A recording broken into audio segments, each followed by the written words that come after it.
Welcome to the Storyist. The first clip you're about to see is one we've all heard about, we've seen the aftermath from, but we've never witnessed the actual kidnappings take place. Steven Spielberg shot Poltergeist in 1982. He employed industrial light and magic for their unlimited special effects at that time. I do not have an explanation to how this was created in 1983 with the technology that we've had available with video editing. I would love to hear what you all think.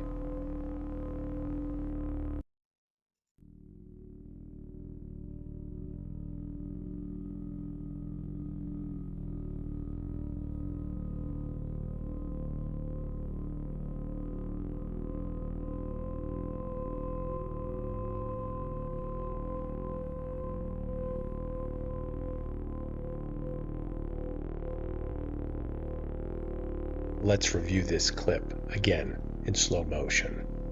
You'll notice there's a cow not as far back as the one that was levitated, with its tail in movement.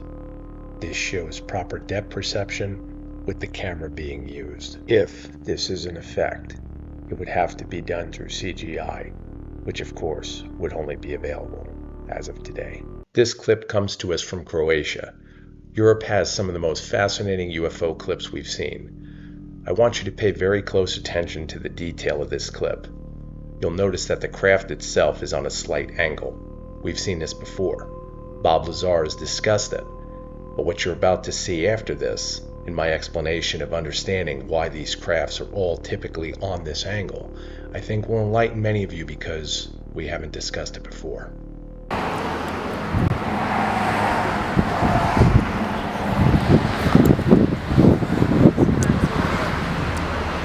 Again now, the same clip in slow motion. Notice the ambient noise, which is virtually once again impossible to recreate, especially as the camera is panning to keep up with the craft.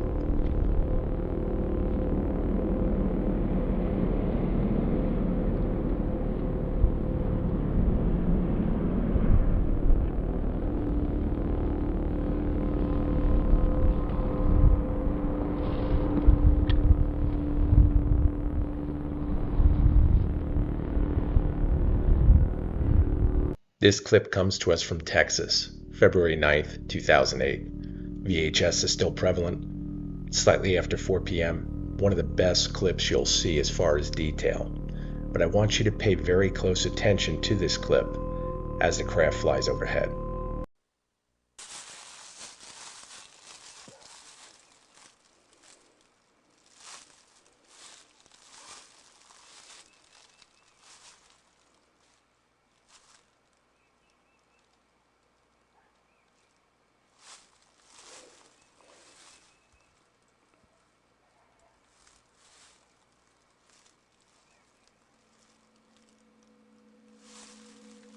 Everyone who's studied UFOs or this phenomena realizes that there's objects in many different shapes.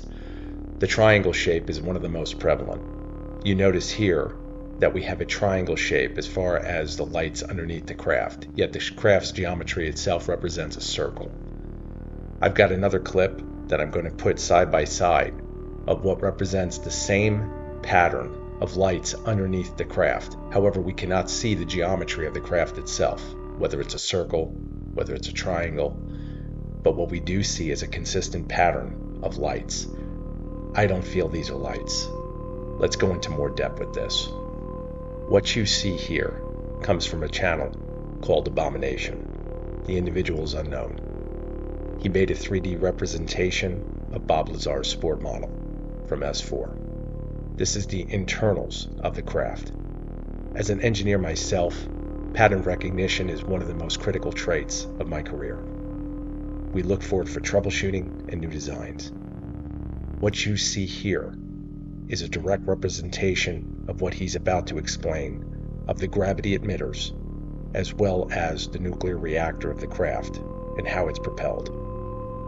We've heard similar stories before from Bob, but not in such detail. Just how the gravity emitters actually sit directly on top of a flat ridge, which here I've illustrated as green, and then they rotate. The pivot point of this gravity emitter just happens to be in a perfect place for it to manipulate the craft based on emitting a gravitational wave on the bottom. Let's digest what he explained, as well as review the shape and pattern of where the gravity emitters are. We all know that this is a triangle pattern. What he's just shown with the gravity emitters is very impressive, and it would explain the angle of the craft and why they travel in such patterns. The other thing I want to draw your attention to is where the seats are for the crew in the craft. They also formulate a perfect triangular pattern, so much so that they are evenly spaced right to where the gravity reactor is. It's quite possible that the shapes of the crafts that many have seen, while many do come in different geometry shapes, they utilize a triangular pattern for their gravity emitters. That's what we're witnessing on the bottom of the crafts. This gentleman's explanation drew so much interest.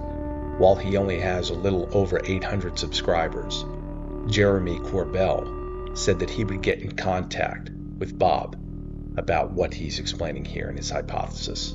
One thing I can't ignore with this video is a detail overlooked. Are we witnessing where thrust vectoring came from? For those of you who are unaware of that technology, it's used in our fighter jets, as well as many other countries. You'll see a demonstration of it here. This is a MiG-29 Fulcrum. When executing thrust vector maneuvering, these jets have far superior maneuverability over anything with a horizontally placed engine. The U.S. Air Force also uses this technology in our F-22 Raptor for dogfighting air superiority.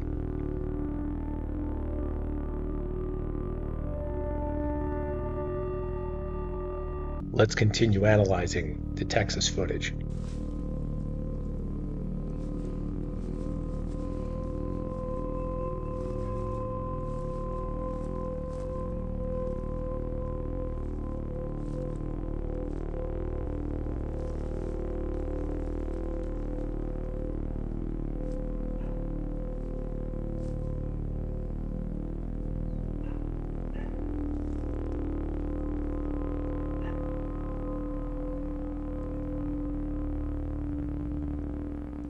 Another pattern I want to draw to your attention. The craft in Croatia that we've seen prior to this Texas craft, it accelerates, and as it accelerates, that's when we usually see that flash of light, the craft disappears.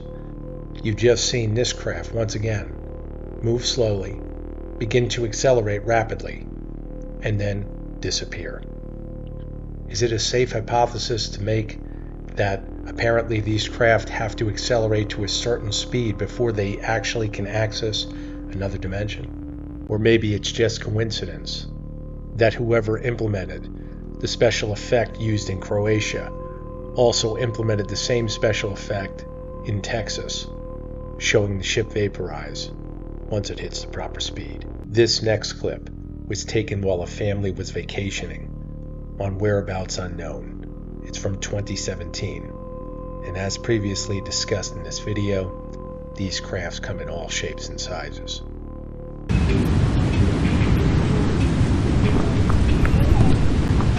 What the hell is that thing? What is it? Dad, move. What is that? I can't see you.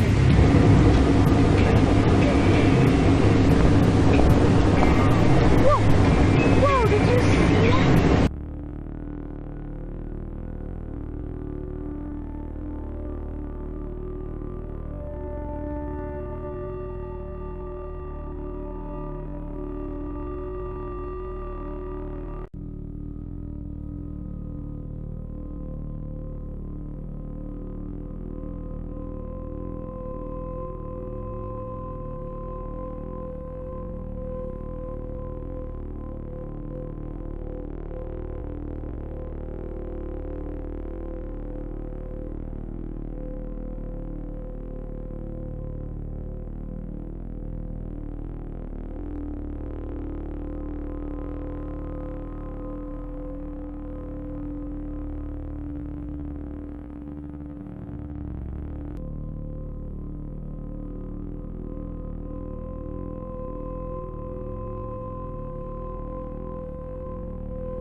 Using slow motion on the previous clip, we watched the gold sphere slowly descend into the tree line. There was no depth perception change on the camera, no angles that were adjusted.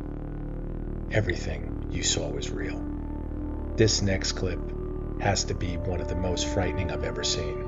Michigan, October 27th, 2013. A farmer is in his pasture in his vehicle at night, slowly moving forward. He looks up into the sky to see an illuminated object slowly descending. He exits his vehicle. What the object does next literally has to be seen to be believed. Many people believe that these videos are fake and made simply for entertainment. I don't believe the farmer was entertained at all that evening.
This is a very unique craft, very different from what we've seen from leaked Pentagon videos and black and white videos from fighter pilots.